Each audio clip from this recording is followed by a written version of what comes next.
सर्वप्रथम प्रकृति शक्ति बड़ा देव को मैं नमन करती हूँ एवं यहाँ पे मंच पर उपस्थित समस्त अतिथिगण जो अभी अभी यहाँ से निकल गई, किरण मड़ावी जी, जनपद पंचायत प्रधान लाल बर्रा, तिरुमल दिनेश धुर्वे जी, अध्यक्ष मध्य प्रदेश आदिवासी विकास परिषद बालाघाट,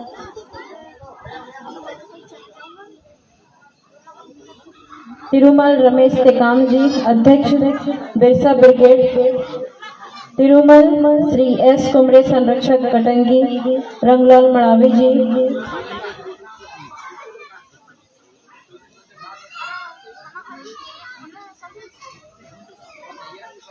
मोहन मरकाम जी, राष्ट्रीय संरक्षक जीएसयू, अनिल उइके जी, आदिवासी विकास परिषद लाल बर्रा, एवं यहाँ पे मंच पे उपस्थित सभी और भी जिनके मैं नाम नहीं ले पाई हूँ, हमारे मड़ावी अंकल जी जो यहाँ पे बैठे हैं मंच पे, एवं मेरे सभी मातृशक्ति पितृशक्ति, मेरे युवा शक्ति समाज सेवी सभी को मैं सेवा जोहार करती हूँ। क्योंकि यहाँ पे जनता कम है और महिलाएं ज्यादा है, तो आज मैं आप लोगों से बात करूंगी इस मुद्दे पे।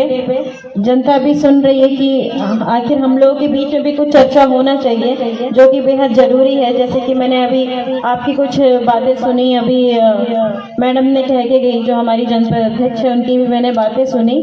आप दोनों की मैंने बातें सुनी जिसमें विशेष रूप से आप लोगों का संगठित होने के ऊपर सवाल था। चूंकि हम लोग संगठित नहीं हो पाए हैं, ये बात सत्य है कि मैं खुद 20-25 वर्ष से मेरे पिता की मैंने राजनीति देखी है। उन्होंने राजनीति कम की, वो समाज सेवी के नाम से ज्यादा जाने जाते थे। जैसे कि आपने कहा कि अगर हम लोग अपने एक व्यक्ति के रूप में सामने आते, कि हम एक समाज सेवी के रूप में सामने अगर हम लोग आते हैं समाज के सामने, तो एक शायद हम लोग एक बराबरी में एक दूसरे को समझ सकते हैं।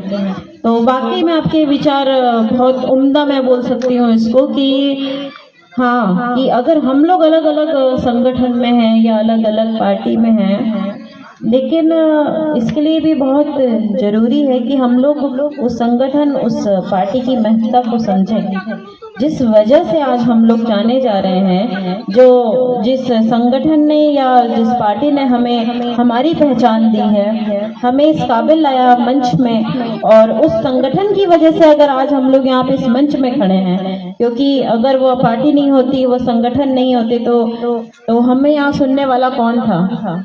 हमें यहाँ पे किसी को क्या लेना देना कि हमारे विचार से कि हम लोग क्या सोच रहे हैं, क्या समझ रहे हैं। और ये वाकई में ये बहुत ही चिंता का विषय है जो कि शुरू से लगातार हम लोगों के बीच में रहा है। जैसे कि आपने कहा कि हमारे आदिवासी में अन्य कई प्रकार की जातियां हैं, कि हम लोग सभी जातियों को लेके चले, भील है, प्रधान है, बहुत सारी ऐसी अन्य जातियां हैं। और बिल्कुल हम लोग तो सारी जाति की, इवन नॉट ओनली आदिवासी, हम लोग अल्पसंख्यक में जो भी शोषित वर्ग है और जो गरीबी रेखा के नीचे जो जीवन यापन कर रहे हैं, उन लोगों की तरफ भी हम लोग काफी ज्यादा, चूंकि ये पार्टी है तो हम लोग का विशेष ध्यान रहता है कि हम लोग इसके अंतर्गत काम कर सके। और साथ ही आपने जो जल जंगल जमीन की जो बातें की हमें छीननी पड़ती है, तो हाँ बिल्कुल कि ऐसी कभी कभी परिस्थितियां आ जा रही है कि जब हमें हमारे जल जंगल जमीन के लिए लड़ना पड़ रहा है।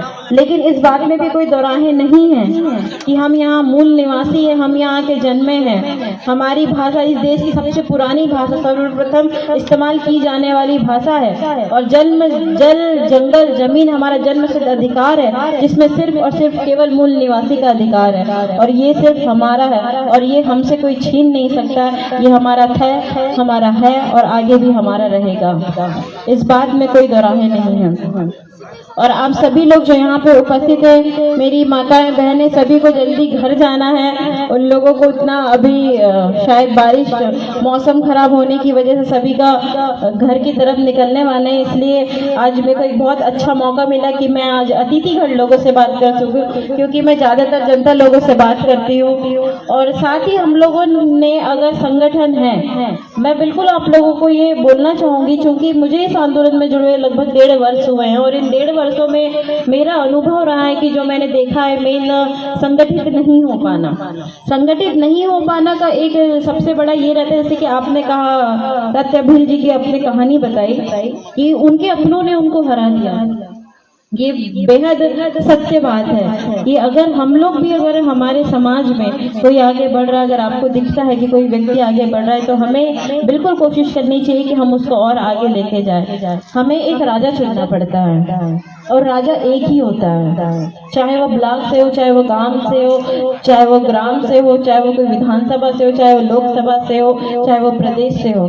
सबको अपने क्षेत्र लेवल में एक राजा चुनना पड़ता है। हर कोई एक ये उम्मीद लगा ले कि मैं भी राजा, मैं भी राजा। उसमें क्या होता है, हम दूसरों को राजा बना देते हैं, जो कि आज तक 70 सालों से ही चलता आया हुआ है। क्योंकि हम लोग एक तरीके से विकसित नहीं हो पाए, तरीके से जो हमारी जो मानसिक बुद्धि है, ये हम तरीके से विकसित नहीं कर पाए, या सोचने समझने की शक्ति उतनी रही नहीं, या तो फिर ये बोलना चाहिए कि हमारे आदिवासी भाई बंधु लोग ज्यादा सीधे, ज्यादा मासूम होते, तो इस चीज की चतुरता उन लोगों में आई नहीं आज तक कि हम लोग किस तरीके से इस चीज को समझ सकते हैं कि अगर हम लोग हमारे गाँव से हमारा आदिवासी सरपंच चुन के भेजेंगे तो हमारे लिए भला करेगा।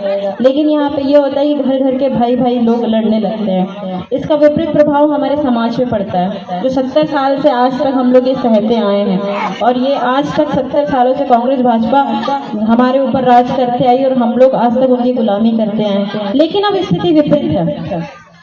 मैं अभी 2 साल लगभग से मैं देख रही हूँ, अब स्थिति काफी ज्यादा विपरीत है। आदिवासी समाज काफी ज्यादा जागरूक हो चुका है। साथ ही आप लोगों के संगठन अलग अलग जो विभिन्न स्तर में बटे हुए हैं, ये भी काफी ज्यादा जागरूक हो चुके हैं। इस तरीके से हम लोग ग्राम में, शहर में, जिलों में, तहसील में आए दिन हम लोग बिरसा मुंडा की भगवान जी की स्थापना करते हैं, तो कहीं हम लोग बड़ा देव की स्थापना कर रहे हैं। बस हम लोग कहीं ना कहीं एक तरीके से हम लोग समाज को जागरूक करने का काम कर रहे हैं, चाहे वो भाषा के प्रति हो, चाहे वो समाज के प्रति हो, चाहे वो हमारी आर्थिक स्थिति के प्रति हो।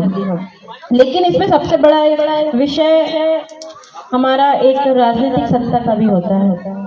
हम लोग ने जिस दिन राजनीतिक सत्ता को समझ लिया, जो कि हम लोग समझ नहीं पा रहे हैं, राजनीतिक सत्ता को समझना बहुत ज्यादा आवश्यक है।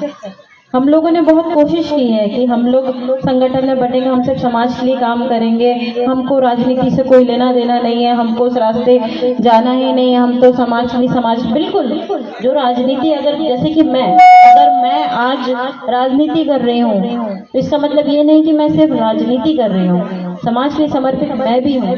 मैं दिन रात चल रही हूँ। मेरे आदिवासी भाई बहनों के ऊपर कोई आफत आती है, कोई उनको नुकसान पहुँचता है, मैं उतरती हूँ मैदान में, चाहे वो रात के 2 बज रहे हो, चाहे वो दिन के 12 बज रहे हो, मैं बिल्कुल उन लोगों के साथ खड़ी रहती हूँ। लेकिन सवाल ये पैदा होता है कि अगर हम लोग संगठन लोग इस चीज को विचार करें कि अगर आप लोग राजनीति में नहीं जुड़ना चाहते हैं, तो आप लोग कम से कम हमारे समाज, हमारे लोगों की पार्टी को सहयोग करें। कि अगर आप आगे बढ़ रहे हैं तो हम सारे संगठन आप लोगों के साथ खड़े हैं। मैं आपको लिख के दे रही हूँ, कोई माइकल लाल नहीं रोक सकता है आदिवासी मुख्यमंत्री बनने से। जिस दिन हम सभी लोग संगठन हो गए और हमारे सारे संगठन एक साथ एक पार्टी के साथ आके खड़े हो गए, कोई पैदा ही नहीं होगा जो हमको हरा सके या हमें रोक सके। आदिवासियों में इतनी ताकत है। अगर जिस दिन हम लोगों ने संगठित होने का सोच लिया, आप सभी लोग ध्यान से सुनिए, यहाँ पे जितने भी लोग मौजूद हैं, गिने चुने लोग हैं, मैं सभी से ये बात कहना चाहूंगी, आदिवासियों के संगठन में इतनी ताकत होती है कि उसे कोई नहीं रोक सकता है। जो भी रोकने गया है, आप लोगों ने अभी 2 साल से अंजाम देख रहे हैं। लगातार आंदोलन हो रहे हैं हमारे जल जंगल जमीनों को लेके, हमारे अधिकारों को लेके, आदिवासी भाई बहनों पे जो अत्याचार हो रहे हैं उसको लेके लगातार सभी संगठन मैदान पे डटा हुआ है। चाहे वो 1 महीने हो चाहे 2 महीने हुए, लगातार लगे हुए हैं। उसके परिणाम ये होते हैं कि हम लोग सफल हो रहे हैं कहीं ना कहीं, और ये हम लोगों की एकता दिखाई देती है, एक सड़क में दिखाई देती है, आंदोलनों में दिखाई देती है। लेकिन ये एकता हमारे दिल में नहीं दिखाई देती है, हमारी भावनाओं में नहीं दिखाई देती है, हमारी विचारधारा में नहीं दिखाई देती है। हमें वो एकता हमारी विचारधारा में लाना है, हमें सोचना है, हमें तय करना है, हमें एक तरीके से हमारा टारगेट सेट करना है।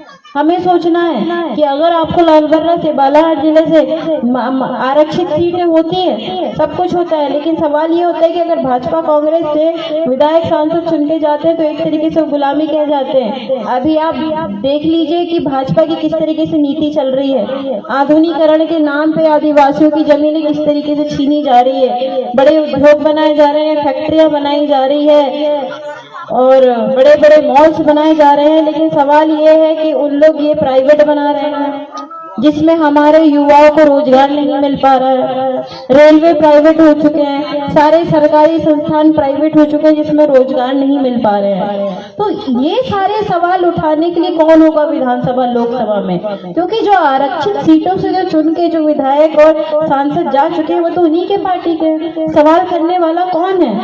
मैं कहती हूँ कि अगर हमारे 1, 2, 3, 4 भी विधायक सांसद पहुंच के हमारी बात रखें, आपको हमारी बात रखने वाला नेता तैयार करना है जो वहां पे विधानसभा में लोकसभा में पहुंच के हमारी बात रखे। यहाँ पे तो मंचों में तो हम लोग बातें अपनी रखते ही हैं और यहाँ पे हमारी बातें सुनता कौन है?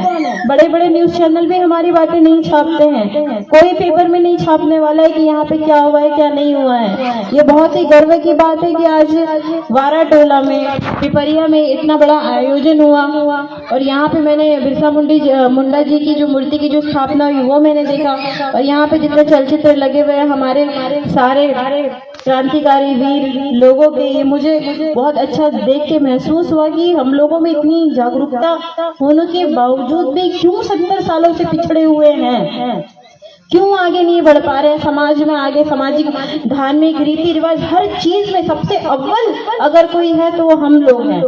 अगर सबसे ज्यादा अगर धार्मिक रीति रिवाज अगर कोई पे फॉलो किया जाता है, कहीं पे माना जाता है, कहीं पे पालन किया जाता है, तो सबसे ज्यादा अव्वल हम लोग हैं। हमसे ज्यादा अव्वल अभी कोई है ही नहीं धर्म रीति में। आपको मैं ये लिख के देने को तैयार हूँ, लेकिन राजनीतिक मुद्दों में हम लोग पीछे रह जा रहे हैं। हम लोग हमारी बात वहां पे रखने वाले, लोकसभा विधानसभा में बात रखने वाले हम हमारे लोगों को तैयार नहीं कर पा रहे। आप लोग इस चीज को बहुत ही ध्यान से सोचिए, बहुत ही आत्मचिंतन करिए। बहुत आत्मचिंतन का विषय है कि हमारी बातें रखने को बैठा कौन है? कोई नहीं है। आप चले जाइए, मुझे नहीं पता कि यहाँ पे बालाघाट क्षेत्र में, बिल्कुल मैं पिछले बार आई हूँ, कटंजरी में आई थी, मुझे पता चला कि बहुत सारी ऐसी जमीन है जहाँ पे कब्जे किए गए, बहुत सालों से उन लोग वहाँ पे रह रहे थे। कई जगह ऐसा हुआ कि पट्टे नहीं दिए गए हैं। आज भी कई लोग हैं जो भूमिहीन हैं। कई लोग तो इतने ज्यादा प्रताड़ित हो गए कि अपनी जमीनों को छोड़ के पलायन कर चुके हैं, भूल चुके हैं कि हम लोग इस गाँव के निवासी भी थे। आदिवासियों की सबसे ज्यादा जनसंख्या पलायन में आती है। प्रदेश में मजदूरी कर रहे हैं, बधुआ मजदूर बन के रह गए हैं। 100-150 रुपए दिन का ले रहे हैं, बस सुबह शाम खाना खाते हैं और सो जाते हैं। ये हालत है। जो एक आदिवासी के पास 10-10 एकड़ जमीन होती थी, ये इतिहास आदिवासियों का, ये इतिहास है मूल निवासियों का। ये लोग जमीन के मालिक। यहाँ पे आज भी अगर हम भारत में बात करें तो 70% जमीन आदिवासी की है, जिसमें लगभग कब्जा हो चुका है, कुछ प्रतिशत बची हुई है जिसमें हम लोग लड़ रहे हैं। ये जल जंगल जमीन की लड़ाई 20 वर्षों से चल रही है। कहीं जगह सफल हुए, कहीं जगह नहीं हुए। आधुनिकीकरण के नाम पे छीन ली गई। बेचारे गरीबों को, मजदूरों को, किसानों को बोला गया कि आपकी जमीन ले रहे हैं किराए में, लेकिन उन लोगों को पता ही नहीं, वो पढ़े लिखे नहीं, उनने अंगूठा लगा के आ गए, वो तो वहां पे उनको मोल लगा के आ गए। दादाजी को समझ में आया क्या 1000 रुपए मिल रहे हैं इसमें अंगूठा लगाने में, कब दोगे जमीन? 1 महीने बाद दे दोगे। ठीक है, दादा ने सोचा आज रात के पौवा का खेल हो गया मेरा। इस नासमझी में हमारे ना जाने कितने आदिवासियों की जमीन छीन गई। अभी मैडम ने बता के गई कि एक दूसरे लोग हमको बोल रहे हैं कि आपका समाज तो पी के पड़ा रहता है। बिल्कुल नहीं, पड़े रहते हैं, लगभग लोग हैं, लेकिन अब बहुत ज्यादा बदलाव आ चुके हैं सभी लोगों में। अभी आप लोग यहाँ का वातावरण देखिए, मुझे तो एक व्यक्ति यहाँ पे नहीं दिखा कि कोई दारू पिया होगा, और मुझे बहुत अच्छा लगा ये, मुझे बहुत अच्छा लगा। मुझे ऐसे कार्यक्रम में जाना बहुत पसंद है जहाँ पे सभी लोग होशो हवास से अपनी बातों को सुनते हैं, समझते हैं, कुछ नया करने की उमंग में, चाह में हम सभी लोग इकट्ठा होते हैं। ये बहुत अच्छा वातावरण है कि यहाँ पे मुझे एक भी जगह एक दादा तक नहीं दिखाई दिए, एक दुबे दादा तक नहीं दिखाई दिए मुझे, जो यहाँ पे शराब पी के पड़े हों। ये एक तरीके का संकेत है, ये बदलाव का संकेत है। आज हमारे आदिवासी भाई बंधु लोग इतने ज्यादा जागरूक हो चुके हैं, हमारे आदिवासी मातृशक्ति पितृशक्ति इतने ज्यादा जागरूक हो चुकी है कि उन्हें पता है, उन्हें सोचने समझने की शक्ति आ चुकी है। जो हम लोग बोलते हैं कि हम लोग बुद्धिमान नहीं थे, अब वो बुद्धिमता हमारे उसमें आ चुकी है। क्योंकि हम लोग बुद्धि नहीं थे, हम लोग बुद्धिमान नहीं थे। हमारे आदिवासी वर्ग के लोग भले कुचले पीड़ित शोषित वर्ग, आप इतिहास उठा के देख लीजिए, सबसे ज्यादा शोषित वर्ग अगर कहीं रहा है तो सिर्फ आदिवासी समाज रहा है। सबसे ज्यादा शोषण हुआ है, मंदिरों में घुसने नहीं दिया जाता था, सड़कों में लोग चप्पल पहन के नहीं चल सकते थे, न जाने कितने अत्याचार थे। खुद की जमीनों में नौकर बन के रह रहे हैं, उन्होंने ले लिया, साइन करा लिया, बैंक में लोन दिला दिया, उनको पता ही नहीं वो उनकी जमीन है, वो अपनी ही जमीन में नौकर बन के काम कर रहे हैं और लोन पटा रहे हैं, उनको मिल भी नहीं रही है वहां पे। ये स्थिति देश की रही है शुरू से, लेकिन आज ये सारे संगठन मिलके खड़े हैं। मैं आपको दूंगी बहुत सारे, बालाघाट जिले से मेरे पास बहुत सारे केसेस आते हैं कि यहाँ पे ये है दीदी, ये हम वहाँ पे 20 साल से, लेकिन अब कब्जा कर लिया, दीदी कुछ करो। मुझे जरूरत है संगठन की, जहाँ मैं खड़ी रहूं और मेरे साथ सारे संगठन खड़े रहे, और जहाँ पे आप लोग खड़े रहो और आपके साथ मैं खड़ी रहूं। और आज सभी लोग, आप लोग को संकल्प देना है कि हम सभी लोग इस तरीके से एक साथ खड़े रहेंगे और हम लोगों को एक राजा बनाना है। हर क्षेत्र से, जैसे कि मैंने ये बताया कि पंचायत से बनाई है, ब्लॉक स्तर से बनाई है, तहसील स्तर से, विधानसभा से, लोकसभा से, हम सब लोग अपने क्षेत्र से राजा चुनना है, सिर्फ एक चुनना है, वो भी आत्म सहमति से चुनना है। सब लोग सर्व सहमति से चुनेंगे उसको राजा, और उसको आगे लेके जाएंगे। बिल्कुल चुनना है जिसमें वो काबिलियत होगी, उस व्यक्ति को चुनो, उसको आगे लेके जाओ। सारे संगठन लोग सर्वसहमति से डिस्कस करेंगे। क्या बात? बिल्कुल आप मेरी बात से सहमत है? बिल्कुल सहमत है कि हम लोग सर्वसहमति से ये तय करें कि हमें किस व्यक्ति को आगे बढ़ाना है जो हमें हमारी बातों को रख सके। मैं आपको बहुत बड़ी नहीं, एक छोटी सी एक कहानी बताऊंगी जिससे मैं बहुत ज्यादा प्रभावित हुई हूँ। मैं छिंदवाड़ा में, मैंने अपनी मम्मी को भी कई बार बताया है ये कहानी। अक्सर मैं छिंदवाड़ा में दौरे में लगातार रहती हूँ। छिंदवाड़ा में लगभग 80% के करीब, 70% के करीब आदिवासी वर्ग निवास करता है, जहाँ पे आदिवासी की विभिन्न जातियां हैं, कोरकू प्रधान बहुत सारी जाति से, यहाँ पे बैगा भी ज्यादा है। वहाँ पे मैं गई, लगभग मेरा वहाँ पे तीसरा गंगा पूजन के कार्यक्रम में आना जाना रहता है, क्योंकि मेरे पिताजी उस क्षेत्र से विधायक रहे थे अमरवाड़ा से, तो वो लगभग समाज के बीच में उठने बैठने का काम करते थे। जब भी तीसरा रहा, गंगा पूजन रहा, तो मैंने जब आई तो मैंने सोचा कि मैं भी मेरे पिताजी की तरह जो वो करते थे मैं भी वही चीजें करूं, और मैंने उनके मार्गदर्शन के अकॉर्डिंग उनको फॉलो करते हुए जैसे वो करते थे, तो मैंने भी लगातार मैंने चालू किया। तो आप लोग यकीन नहीं करेंगे कि मैं दिन रात सुन रही हूँ। कभी कभी ऐसा होता है कि मैं दो दिन खाना नहीं खा पाती हूँ, मैं 2 दिन सो नहीं पाती हूँ। अभी भी मेरा कल रात का जागरण है, क्योंकि मैं कल रात से ट्रेन से आई हूँ, फिर सुबह मैं यहाँ निकली, क्योंकि पिछले बार कटंजरी में कार्यक्रम था, मैं पहुँच नहीं पाई। तो अभी मुझे इस बार जब फोन आया तो मैंने कहा नहीं, मैंने कहा अब मैं इस बार पहुँचूंगी, बिल्कुल पहुँचूंगी, क्योंकि आखिर आप लोगों की उम्मीद भी तो हम ही लोग हैं, हम ही लोग हैं जो इन लोगों ने हमसे उम्मीद बांधे रखी है कि भाई ये लोग हैं जो हमारे समाज में कुछ बदलाव कर सकते हैं। तो मैं वहाँ की कहानी बता रही थी कि मैं एक गंगा पूजन में गई थी, वहाँ पे एक दादाजी मुझे आके मिले, उन्होंने बहुत अच्छा मुझे एक उदाहरण दिया।